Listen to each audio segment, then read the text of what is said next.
स्वागत है आपका। आप देख रहे हैं इंडिया टीवी। लगातार जारी है ये बड़ी चर्चा। हमारे साथ ऑडियंस भी बनी हुई है, तमाम खास मेहमान भी बने हुए हैं। प्रधानमंत्री नरेंद्र मोदी एक तरफ अमेरिका जा रहे हैं तो वहीं दूसरी तरफ गठबंधन बनाने की कोशिश पूरा विपक्ष कर रहा है और इसको लेकर 23 जून को तमाम विपक्षी दलों को एकजुट होना है, एक टेबल पर बैठना है। वहां से क्या फैसला होगा इस पर सभी की निगाहें हैं। इसी पर लगातार चर्चा जारी है। ऑडियंस का सवाल है, उससे पहले शहजादी छोटा सा रिएक्शन दीजिए। देखिए, अभी उन्होंने दो बातें की। उन्होंने सीबीआई ईडी के दुरुपयोग की बात की और ऑर्डिनेंस के विषय की बात की। मैं दोनों विषयों पर पूछना चाहता हूं। जब सिसोदिया की गिरफ्तारी हुई, कोर्ट ने उसको अभी तक राहत नहीं दी है। कांग्रेस पार्टी का क्या अधिकृत स्टैंड है सिसोदिया की गिरफ्तारी पर? स्वागत किया है। ऑर्डिनेंस पर क्या अधिकृत स्टैंड है कांग्रेस पार्टी का? स्वागत किया है। और मैं आपको बाकी सब चीजें तो छोड़ दीजिए, जो इकट्ठा हो रहे हैं ना। एक बार केजरीवाल जी ने यह कहा था, तो एसीबी अगर तुमसे जांच नहीं होती तो जांच करानी है, सोनिया गांधी को गिरफ्तार करो, 2 दिन उसका इंटेरोगेशन करो, देखो पता चलेगा। अब बताइए, सोनिया गांधी और लालू प्रसाद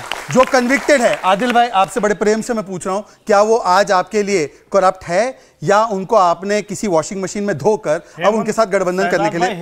ये वॉट अबाउटरी नहीं, हेमंत बिस्व शर्मा उनके ऊपर कोई केस नहीं था। केस नंबर बता दो। केस नंबर बता दो। हेमंत बिस्व शर्मा का इंडिया टीवी का रजत शर्मा का इंटरव्यू देखिए, एक केस नहीं है। चक्की पीसिंग बताओ, हेमंत बिस्व शर्मा का आपने क्या किया? कोई केस नहीं। आप बताइए, आपने हेमंत बिस्व कोई केस नहीं। आप जाकर गुवाहाटी में आपके पास एजेंसी है, आप जिसको चाहो बोलो, कोई केस नहीं है। इसीलिए सोनिया गांधी करप्ट नहीं है। यही तो लोकतंत्र का अपमान है। यही तो लोकतंत्र की हत्या है। आदिल जी, एक सवाल केवल एक सवाल। हेमंत बिस्व शर्मा को ठीक है, आदिल जी आपने बोल दिया। एक जवाब लीजिए। ठीक है, जवाब ले लीजिए। आप मुझे बता जवाब ले लीजिए। हेमंत जी पे एक भी केस नहीं। लालू 4 बार कन्विक्टेड है। हमने नहीं कहा है। लालू 4 बार कन्विक्टेड है और लालू इनके लिए प्यारा और हेमंत इनके लिए भ्रष्टाचारी। झूठ बोल रहे थे। बताइए, इसका मतलब आप ये मान रहे हैं कि अमित शाह जी झूठ बोल रहे थे? अरे अमित शाह जी ने कहा कि हेमंत बिस्व शर्मा, अरे अमित शाह जी ने 370 के बारे में भी बोला, वो भी मान लो। वाटर स्कैम आपने बोला, वाटर स्कैम। आदिल जी ऑडियंस बैठी है, ऑडियंस से सवाल ले लें। वो जनता है, सब जानती है। नाम बता दीजिए। सवाल किससे है? सवाल है मेरा कांग्रेस पार्टी से। जैसा कि विपक्ष कहती है कि लोकतंत्र खतरे में है, और अगर लोकतंत्र खतरे में है तो जनता का इतना सपोर्ट, विश्वास क्यों है और रेटिंग्स इतनी हाई क्यों है? जबकि भाजपा सरकार ने स्किल इंडिया के तहत इतना कुछ किया, सड़कें बनवाई, और भी जैसे आत्मनिर्भर भारत ले ले, ये सब कुछ करने के बाद अगर लोकतंत्र खतरे में है तो कांग्रेस का क्या एजेंडा होगा 2024 को लेकर, और इसमें किस तरह से लोकतंत्र खतरे में है? ठीक है, लोकतंत्र खतरे में कैसे, जल्दी समझाइए, फिर बाकी सवाल। सार्थक और मतलब सवाल पूछा गया है बच्चों की तरफ से। लोकतंत्र खतरे में इसलिए है क्योंकि जब सुप्रीम कोर्ट के जजों को आके सड़क पे प्रेस कॉन्फ्रेंस करनी पड़ती है, इसलिए लोकतंत्र खतरे में।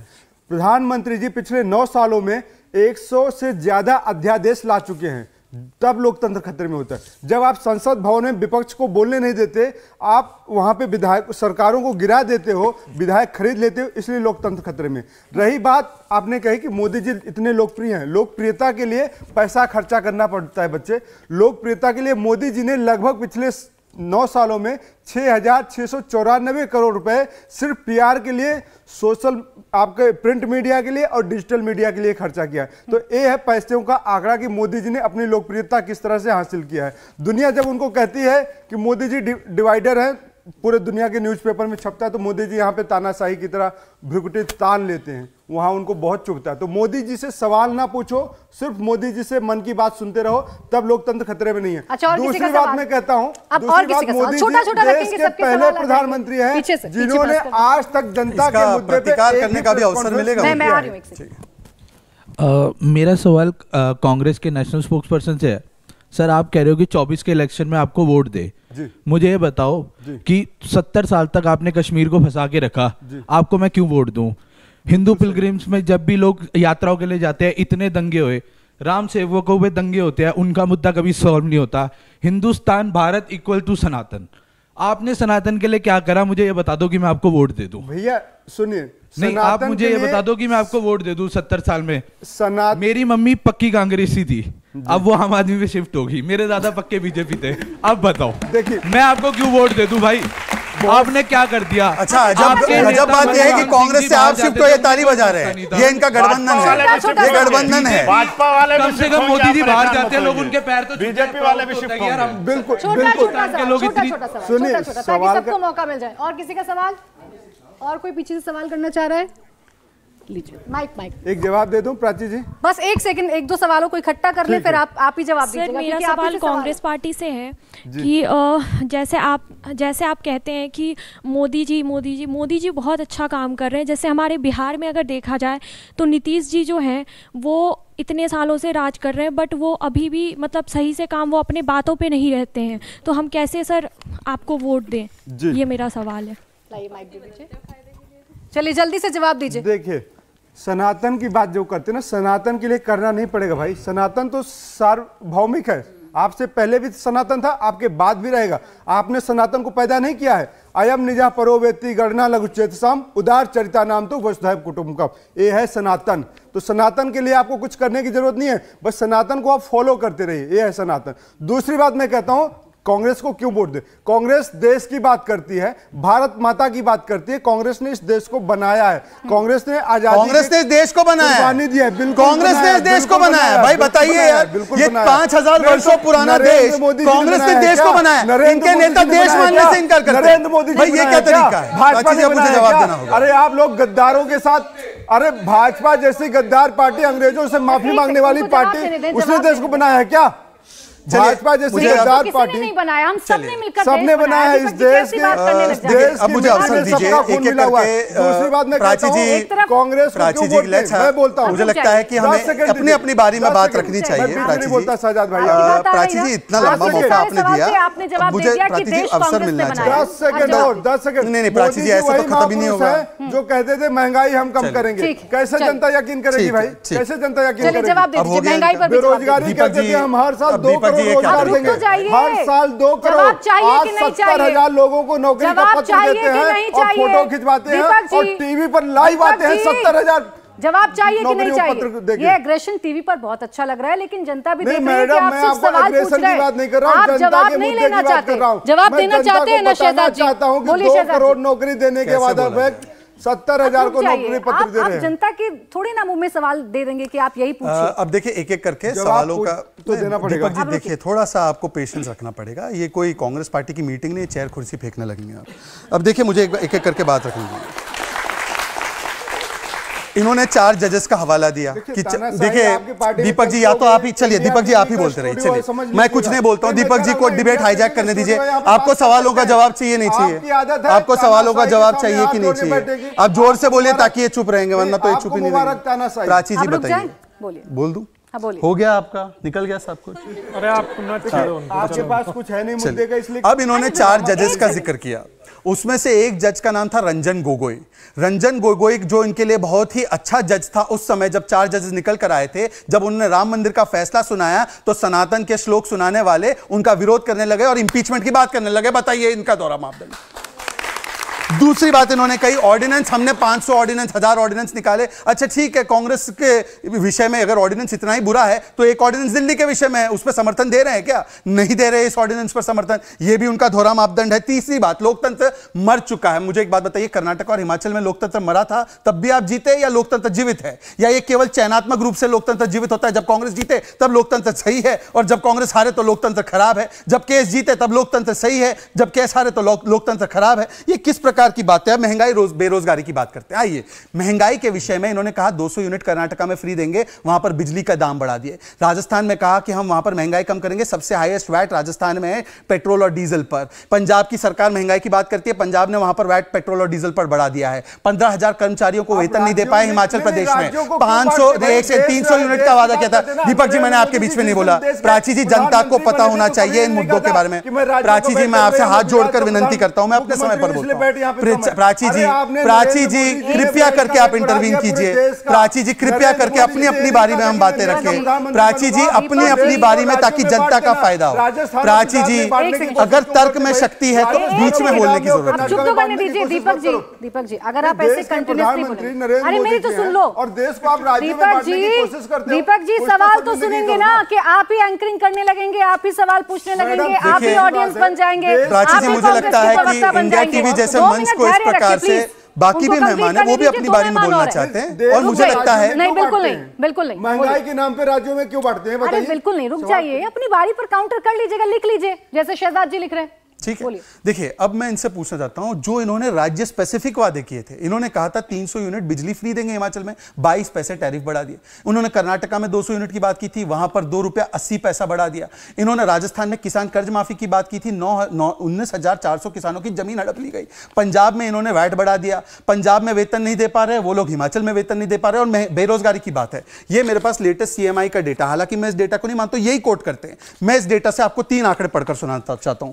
गुजरात में बेरोजगारी दर 1.8%, हिमाचल प्रदेश जो इनके पास है 11.7%, राजस्थान 26% और दिल्ली 9.5%। अब बताइए कि बेरोजगारी कौन बढ़ा रहा है? और मैं आपको बताना चाहता हूं, केवल इससे डिबेट में कोई फायदा नहीं है। आज 4.25% सबसे कम दर है इन्फ्लेशन का, या आप कोई भी गूगल करके देख लीजिए, 10% इन्फ्लेशन हुआ करती थी। आज 10वें स्थान से 5वें स्थान पर अर्थव्यवस्था आई है, 7.2% जीडीपी ग्रोथ रेट है। 12 करोड़ हमने लोगों के शौचालय बनाए हैं, 12 करोड़ हमने घरों में नल से जल पहुंचाया है, 9 करोड़ लोगों को उज्ज्वला सिलेंडर दिए हैं, हमने 3.5 करोड़ आवास बनाए हैं। ये एक को तो काम गिना दे अपना, एक को काम गिनाना नहीं है। हम काम गिनवाते रहते हैं और इनकी जो विफलता है वो गिनवाते हैं, तो बोलते राज्यों में क्यों बांट दिया, और ये कहते हैं देश नहीं है, यूनियन ऑफ स्टेट्स है। ये यूनियन ऑफ स्टेट्स बोलने वाले लोग हैं। बताइए, आम आदमी पार्टी को भूलेंगे तो कैसे विपक्षी एकता होगी? रुक जाइए जरा, आदिल जी को बोलने तो दीजिए, बोलिए। ले लीजिए सवाल। देखिए, ये सारे आंकड़े शहजाद भाई ने जो दिया है वो मुझे लगता है टीवी स्टूडियो के लिए बड़ा अच्छा है, पर अगर आप जनता के बीच में जाएंगे तो पेट्रोल और डीजल 100 रुपए का रेट क्रॉस करने वाला है। इसलिए पंजाब में बढ़ा दिया आपने। पंजाब से अभी आज भी गुजरात से सस्ता पंजाब के अंदर बिल्कुल नहीं। आप गूगल चेक कीजिए, सुनिए, गूगल चेक कीजिए, गुजरात में 57 रुपए है, पंजाब में 98 रुपीज है। ये ठीक बात, पंजाब में 98 है, गुजरात में 97। देखिए ये ठीक नहीं है, आप झूठ तो मत बोलिए। नहीं, बिल्कुल झूठ नहीं बोल रहे हैं आप। इतने सारे आंकड़े गुजरात से कंपटीशन कर रहे हैं, सिलेंडर को 1200 रुपए से ज्यादा बेच रहे हो। आप आए किस लिए थे भाई? आप कह के आए थे नारा लगा के कि बहुत हुई महंगाई की मार, अब की बार मोदी सरकार, इसीलिए आपने पंजाब में बढ़ा दिया। चंद पूंजीपतियों पंजाब में क्यों बढ़ा, उसका जवाब दीजिए। आप पूरे देश की बात करिए, जब पंजाब का चुनाव होगा पंजाब पर भी बात कर लेंगे, आज देश की बात करिए। तब तक बढ़ा, डीजल बढ़ाए जा रहे हो, महंगाई चरम सीमा पर है, महिलाएं परेशान है। 2 करोड़ रुपए पर 2 करोड़ रोजगार पर ईयर देने का आपने वादा किया था। 45 साल में सबसे ज्यादा बेरोजगारी इस देश के अंदर नरेंद्र मोदी जी के शासन में है। आप उसको खत्म करिए, क्यों नहीं खत्म कर रहे हैं? आप दीजिए। आपने उत्तर प्रदेश में वादा किया कि हम दीपावली और होली में फ्री सिलेंडर देंगे। आपके राष्ट्रीय अध्यक्ष वादा करके आए थे। कल मुझे लखनऊ में एक आदमी मिला, वो पूछ रहा था कि भाई कहां गया राष्ट्रीय अध्यक्ष, भारतीय जनता पार्टी के राष्ट्रीय अध्यक्ष का वादा? तो आप इस देश की जनता से टीवी के माध्यम से झूठ बोलकर जो माहौल बना रहे हैं इस देश में, वो इस देश के लिए बड़ा खतरनाक है। आप ये कह रहे हो अध्यादेश की बात कर रहे हैं। अध्यादेश, अगर आप इस देश के सुप्रीम कोर्ट वो स्वीकार रहे हैं आपकी बात को? नहीं, वो स्वीकार है कि पूछ लीजिए। सुप्रीम कोर्ट को अभी भी हमारे देश के लोग भगवान मानते हैं, भगवान। आपने सुप्रीम कोर्ट के फैसले को नहीं माना, क्या बात करते हैं आप? जो व्यक्ति वो तानाशाह नहीं तो क्या हुआ? जो व्यक्ति इस देश के सुप्रीम कोर्ट के फैसले को ना माने वो तानाशाह है, वो तानाशाह है। एक वाक्य सुप्रीम कोर्ट के विषय में, अरे भाई ये देश सीखने से क्या फायदा है? आप हाथ मत लगाइए भाई साहब, ये देश अब हाथ पे, अभी हाथापाई पे हमने पहले ही देख लिया है। चलिए, अरे शहजाद भाई सुन लो, मैं अब सवाल का जवाब तो ले लीजिए, अब सवाल का जवाब ले लीजिए। नहीं चलेगा, अब सवाल का जवाब। अरे डिबेट में तो लोकतंत्र स्थापित कर दो, डिबेट में तो लोकतंत्र स्थापित कर दो। अपमान करके सुप्रीम कोर्ट का अपमान करके देश नहीं चला सकते। आप यहाँ पर आंकड़ों की बात मत करिए। आंकड़ों की बात क्यों नहीं करेंगे? करिए 35 रुपए में तेल, आप करिए 35 रुपए में पेट्रोल, आप करिए।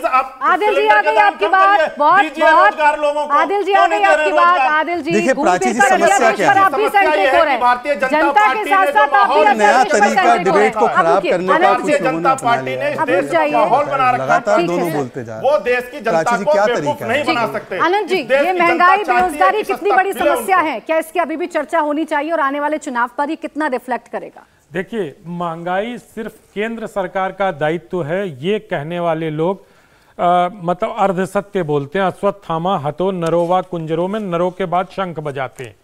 महंगाई रोकने की जिम्मेदारी जितनी केंद्र सरकार की है उतना ही दायित्व राज्य सरकार का भी है। अगर राज्य सरकारों को लगता है कि नरेंद्र मोदी सरकार बहुत महंगाई बढ़ा रही है तो वो अपने कर कम कर दें। वो नरेंद्र मोदी सरकार या केंद्र सरकार, छोड़ दीजिए, ये हमेशा से होता आया है, ये सिर्फ इस सरकार की बात नहीं है। केंद्र सरकार की आड़ लेकर राज्य सरकारें अपना खजाना बढ़ती है। आज अगर किसी भी राज्य सरकार को लगता है कि वहां पेट्रोल 50 रुपए लीटर बिकना चाहिए तो अपना वैट जीरो कर दें। उस समय तो आप जनता से पैसे लेकर अपनी तिजोरी भरते हैं, वो अपना राजस्व बढ़ाते हैं। तो महंगाई ऐसा नहीं है कि एक सरकार कम कर सकती है। महंगाई कम करने के लिए तमाम जो संघीय ढांचा इस देश का है, उसमें तमाम राज्य सरकारों को और केंद्र सरकारों को अपने अपने दायित्व को समझते हुए, और जो प्रश्न आपका है कि क्या ये मुद्दा बनेगा, वो मुद्दा क्या बनता है, क्योंकि हमारा देश संवेदनाओं से चलता है। हमारे देश में प्याज पर सरकार भी चली जाती है। चुनाव के समय कैसी स्थिति बनेगी ये देखने वाली बात होगी, और कौन सा राजनेता जनता का विश्वास जीतकर अपने मुद्दे को उन तक संप्रेषित कर पाएगा, यही मुद्दा बनेगा। चलिए, और सवाल भी हैं, आप लोगों का चलता रहेगा। देखिए, आप एक दूसरे पर आरोप प्रत्यारोप करते रहेंगे। नाम बता दीजिएगा अपना। नमस्कार, मेरा नाम श्वेता है, मैं उत्तराखंड के जिले पिथौरागढ़ से हूँ। मेरा क्वेश्चन कांग्रेस सरकार से है। सर, आप मुझे बस इतना बता दीजिए, 2014 से पहले जितनी आपदाएं उत्तराखंड के अंदर आई हैं, कांग्रेस सरकार ने कितना उसमें अपना योगदान दिया है, और 2016 में जो आपदा मेरे घर के लोग उसमें गए, उतना उसमें बीजेपी ने कितना योगदान दिया है। 2014 से पहले सर लाश तक नहीं मिलती थी आपदा में, जितने आपदाएं में जितने घरों से लोग जाते थे उनकी लाश तक नहीं मिल जाती थी, अपने सेनाओं को तैनात पे नहीं भेजा जाता था। दीपक जी, आप ही से सारे सवाल हो रहे हैं आज, और किसी का सवाल? लग रहा है, जो रिस्पॉन्सिबल है उन्हीं से सवाल किए जाएंगे। उधर जो समस्याओं के लिए रिस्पॉन्सिबल है उसी से होंगे। बिल्कुल सही है, ये बिल्कुल सही बात कही आपने, मोदी जी से तो ये बिल्कुल सही है। जो समस्याओं का जड़ और जो समस्याओं की जिस कोख से समस्या निकली है उसी से सवाल होगा।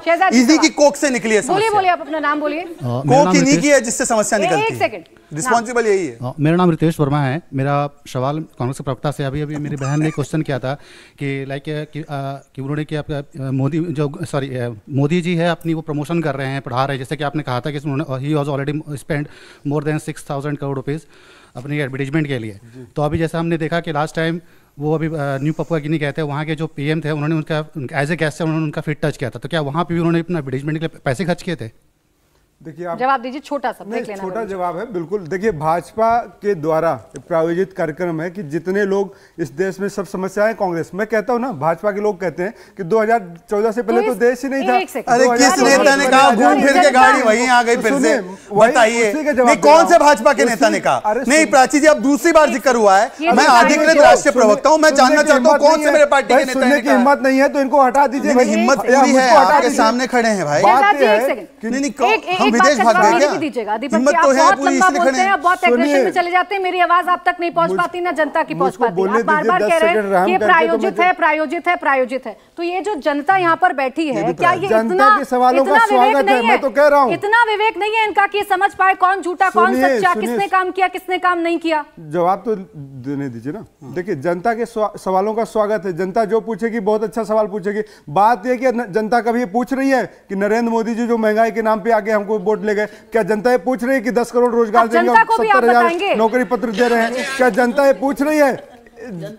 देखिए, एक रामायण में चौपाई है, जानी न जाए निशाचर माया, काल ने में कहीं कारण आया। तो ठीक है, वो निशाचरी प्रवृत्ति अभी दिख रही है पूरे देश में, क्योंकि भाजपा ने इस तरीके से देश को अपने आगोश में ले लिया है, जहां पर सवाल पूछा नहीं जाता। हर चीज के लिए आप कांग्रेस को, हर चीज के लिए विपक्ष को जिम्मेदार ठहराते हैं। महंगाई के लिए भी ये लोग। इंडिया टीवी हर वक्त हर जगह डाउनलोड करने के लिए सर्च करें India TV news Google play store या ऐप स्टोर पर।